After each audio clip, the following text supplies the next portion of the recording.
আমাদের কাছে সব সমস্যার সমাধান আছে, আপনার কাছেও কিন্তু আছে।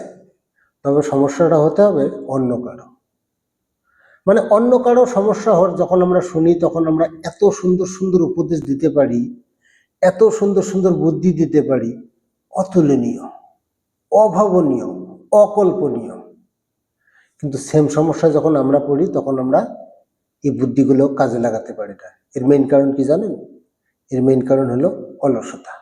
আপনি অন্যের সমস্যার ক্ষেত্রে যে বুদ্ধিগুলো দেন বা যে উপদেশগুলো দেন বা যে প্ল্যানিংগুলো দেন, সেগুলো কিন্তু অন্য কাউকে বাস্তবায়ন করতে হবে, আপনাকে না। আর আপনার সমস্যার সমাধানটা যখন আপনি করতে যাবেন, ওই প্ল্যানিংগুলো বা ওই উপদেশগুলো আপনাকে বাস্তবায়ন করতে হবে, আপনাকে পরিশ্রমটা করতে হবে। যার কারণে আমাদের মস্তিষ্ক থেকে ওই বুদ্ধিগুলো আসে না। তো অলসতাই হলো এমন একটা বিষয় যেটা আমাদের সফলতার পথে মানে এমনভাবে আটকিয়ে রাখছে, আমাদের এমনভাবে বেঁধে রাখছে, আমরা মানে নিজেকে মুক্ত করতে পারতেছি না বা মুক্ত করার চেষ্টাও করতেছি না।